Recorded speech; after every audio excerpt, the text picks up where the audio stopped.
I will start you like this. So now it's time for a heat of the Britannia Challenge Cup, the U.T.S. Haberfield from Sydney, Australia, against the Rowing, Tennis and Hockey Club from Bayer Leverkusen in Germany.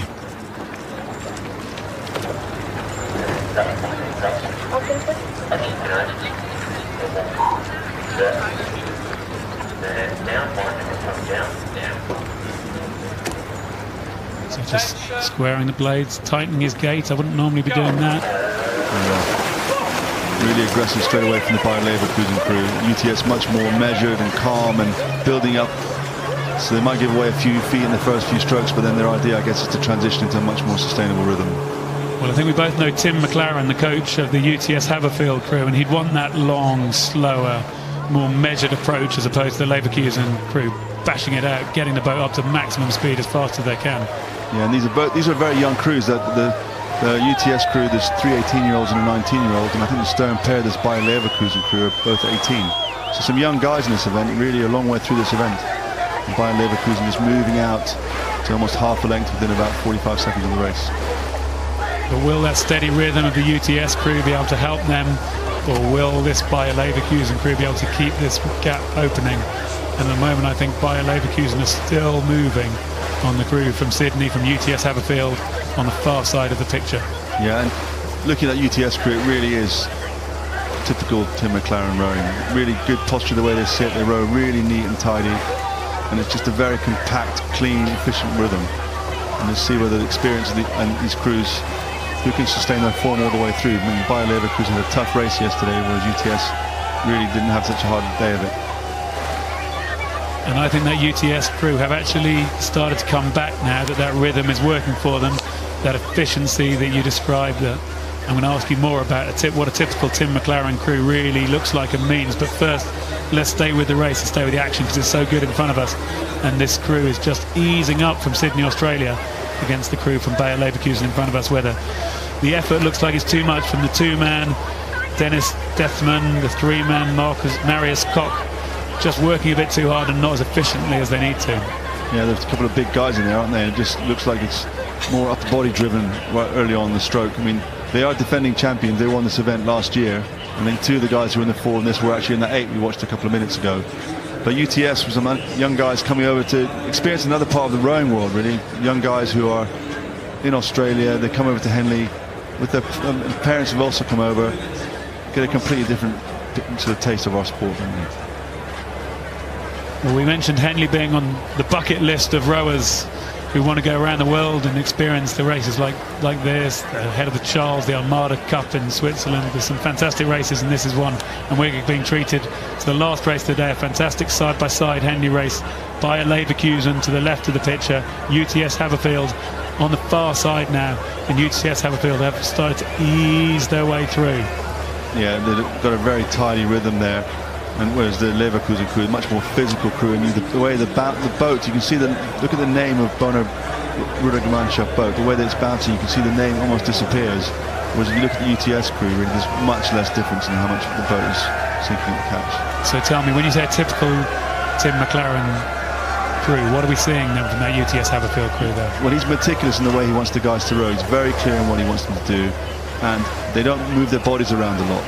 He expects the blade to be covered properly, and to very patiently lever the legs and the body, quietly but very physically, and that means they disrupt the boat as little as possible, and they're very clean with their blade work. And the most important thing for him is the guys he does drills after drills after drills to make sure they have clean blade work.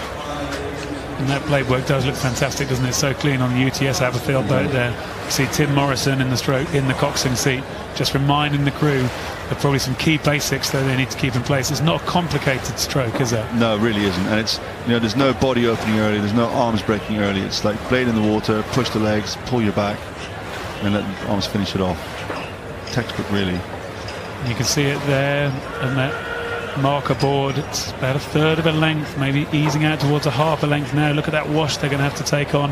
These coxswains should be able to handle that, but any of these things could still disturb it and make it difficult in these coxswains. And it's interesting, isn't it? Traditionally people would have thought in coxswains you would lean back a long way to really use your body weight, but really modern rowing, we're going away from that really. People using their body very hard in the first third of the stroke. It may not be opening very far, but they are pulling it very hard. But it's interesting, looking at the U.T.S. Haberfield crew on the left there. So the legs go down, the bodies remain quite still. And it looks to me like there's quite a lot of work still to be done with the arms. The arms are so straight, there's actually quite slow, connected pull into the bodies. Yeah. And the whole thing about when you look at a crew and they're using their back, and they're using it. See, there it's actually from the behind. You can see that they're using their backs a lot. They're very well synchronized. But from the side, they don't seem to move very far. Yeah, that's right, isn't it? So it's a strong movement rather than a big movement. And then we can just see the arms just finishing it off. And if you're big athletes, if you move your body around a lot, it's hard to balance. And we see that more from the Leverkusen. But to be fair, Bayer Leverkusen crew really sticking in there. They're not letting that U.T.S. crew go away. There's still overlap. Yeah, so young men, this one's still very much alive. They're still ready to sprint finish when they come to the enclosures. And a good rhythm there from Bayer Leverkusen. Maybe they're just a bit tense in the first bit, and maybe they've rode themselves into a better rhythm, and they're really not letting go. No, they're certainly not letting go, are they? It's still probably about half a length as they're passing that quiet area before they get into the enclosures. The strokeman there, Christian Becerra, he was 6th in the South American Championships and placed first in the Cox 4 ahead of the Charles. He really is very focused. And experienced. He's alongside Zach von Appen in the stroke seat of the U.T.S. Haberfield crew. 2014 Australian junior rowings in the Coxless 4. He's played a lot of rugby in his time, but then he converted to rowing, and he's now leading that crew out, and they're trying to get out of sight, and I think they are out of sight now, the Bayer Leverkusen crew, and they'll feel good about that. Yeah, they've just about got clear water there, and again the Cox will be asking the bowman, looks like, how far are we? How far away are we? Are we clear? It's a great shot there, isn't it? The two crews really racing down there in the last race of the day. Last race of the day, we can see the Cox there urging them on. Tim Morrison keeping them focused, keeping them on it. No time to let up now, no time to try and save any energy, because Bayer Leverkusen is starting to sprint now as we come into the last few strokes of the race. Yep, it's never done, is it? That Bayer Leverkusen really fighting hard to come back. They're coming down towards the last bit of the enclosures. Here we go, passing the progress board. Last 8 strokes or so from now. Is anything untoward going to happen, or the crew's going to stay focused? U.T.S. Haberfield stay focused, maintaining that lead, maintaining that good technique. They haven't let it drop, they haven't let anything go wrong, they haven't made any mistakes coming into the line. Yeah, tight half a length there, and you can see it looked like good rowing for U.T.S, but as soon as they crossed the line, the guys are falling over their oar handles.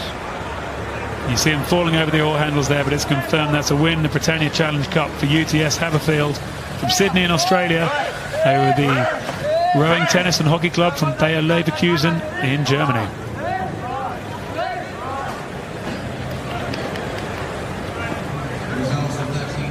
What a fantastic steady performance that was. Just going off the start there, seeing how clean and tidy U.T.S. Haberfield were compared to the aggression and power in the Bayer Leverkusen crew. Yeah, you sort of rushing to get the boat up to speed, but actually just being patient and finding rhythm just pays dividends in the end. And here, nice. It looks so comfortable the way the U.T.S. guys are rowing, but you can see when they crossed the line how much work was being done all the time.